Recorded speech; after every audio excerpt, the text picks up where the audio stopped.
Bienvenue sur notre chaîne Innovation Managériale, la première chaîne qui vous parle du management de demain. Francis, un grand bonjour. Bonjour Il est Michel. d'autant plus important et sincère que c'est notre dernier rendez-vous de cette saison 1 sur le choix. C'est notre épisode numéro 13. On va en quelque sorte boucler la boucle par rapport au tout premier que tu as pu exposer. Alors, toujours même canevas, une phrase de départ sur laquelle on peut travailler. Je la cite.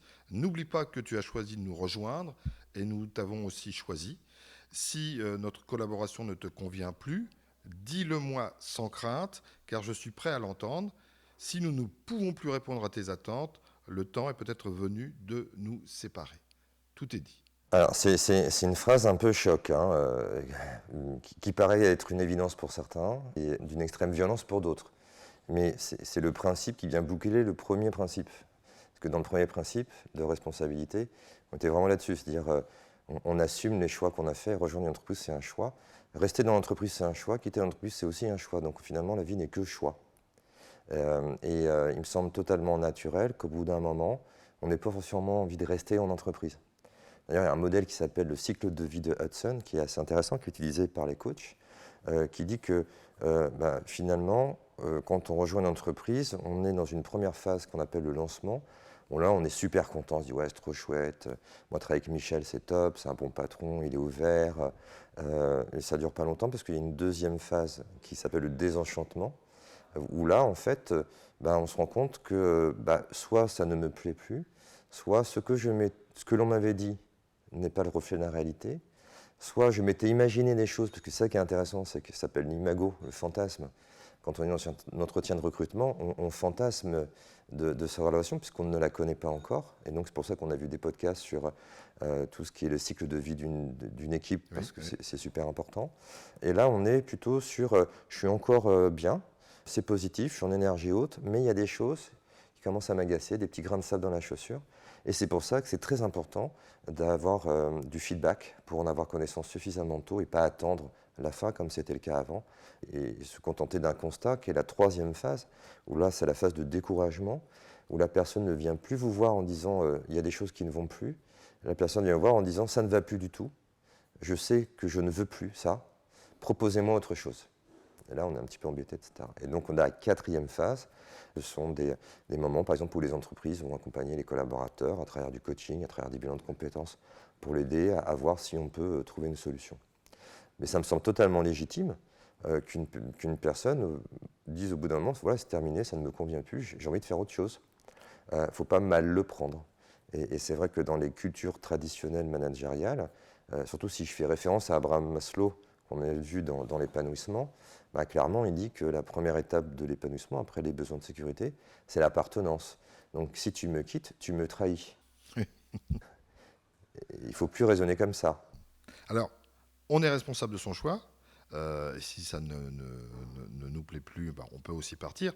Mais est-ce qu'il est possible qu'il y ait des salariés qui restent en entreprise alors qu'ils sont envie de partir? Et pourquoi ce comportement-là? Alors, c'est vrai que moi, j'ai noté dans ma carrière, j'ai souvent entendu « je m'en vais, je m'en vais, je m'en vais, je quitte, ça ne me convient pas ». Et quelques années après, les personnes étaient toujours en poste. Mais elles restent en poste avec une frustration, ce qui n'est quand même pas génial. Et effectivement, quand on leur demande qu'est-ce qui t'empêche de partir, parce que ça c'est un métaprogramme en PNL, c'est aller vers, éviter d'eux. Je vais vers le bonheur ou j'évite le malheur. Donc en général, ces personnes-là, elles évitent le malheur. Et souvent, ce qui est à l'origine de leur maintien dans l'entreprise, c'est la peur. J'ai peur de partir, j'ai peur de prendre un risque, j'ai peur de me mettre en insécurité. Et donc là, la question qui se pose, c'est est-ce que nous, entreprise, on peut rassurer? Oui. Que la vocation de la peur, c'est d'être rassuré. Et donc, on se rend compte qu'il y a de plus en plus de nouvelles pratiques d'entreprise où on va rassurer les collaborateurs, peut-être les accompagner sur un départ extérieur, avec peut-être pourquoi pas, et ça, ça a un nom maintenant, on appelle ça le recrutement boomerang, pourquoi pas te retrouver dans quelques années, fort de ton expérience que tu as acquis ailleurs, parce que je ne t'en veux pas, parce que c'est normal et légitime dans la fonctionnalité. La fonctionnalité, c'est la liberté. C'est normal que tu ressentes l'envie de nous quitter, c'est pas pour autant que tu nous trahis. Justement, tu dis c'est normal de quitter. Est-ce que c'est normal, parce qu'on peut vraiment se poser la question, de vouloir quitter son entreprise? Ça peut effectivement avoir des ça peut poser problème quand même aux salariés et aussi aux chefs d'entreprise. Là, il y a deux choses. Quand on regarde par exemple le cycle de Hudson que j'évoquais, au moment où moi je l'ai appris, on disait que pour faire un tour, il fallait à peu près 7 ans. 7 ans pour se dire, bon voilà, c'est bon, j'ai fait le tour, j'en ai marre, je veux autre chose.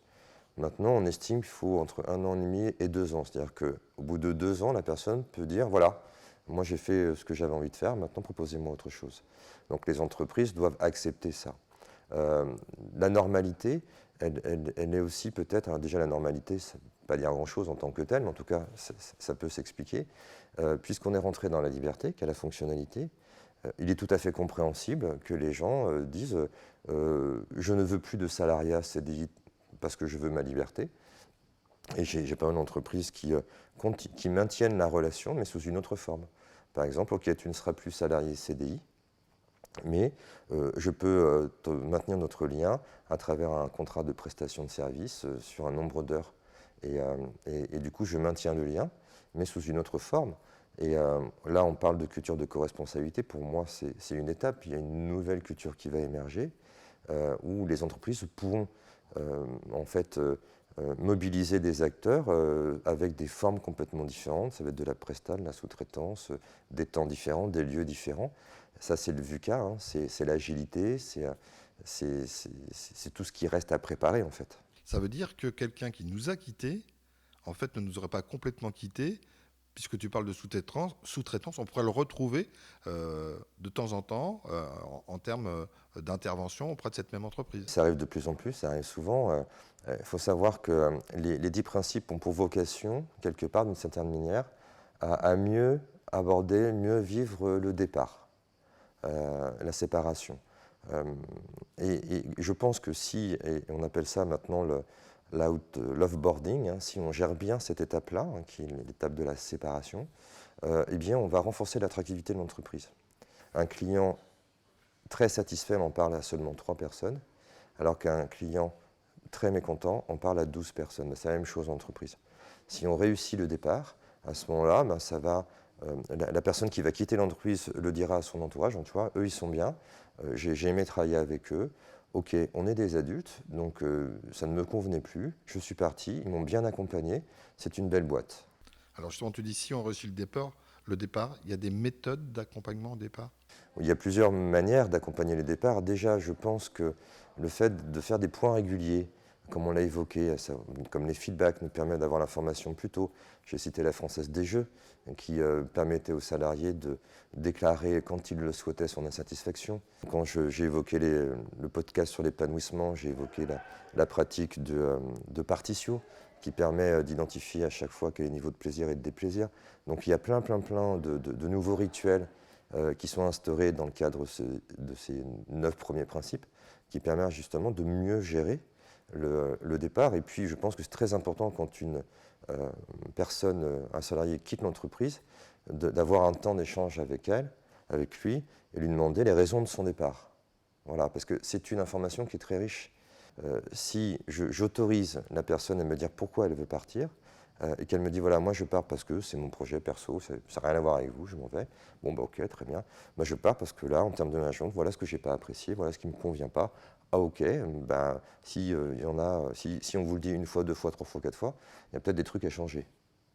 Un départ, ça pourrait être dans l'absolu considéré comme de la tristesse. Et tu dis non, un départ, ça peut être quelque chose de positif, aussi bien pour celui qui part que l'entreprise qui voit partir son salarié. Oui, c'est un peu comme la vie de tous les jours, hein. Je ferai un parallèle, je ne sais pas s'il est malheureux ou pas, mais moi, quand j'étais petit, j'ai été élevé au Walt Disney et on devait trouver son âme et rester avec elle toute la vie.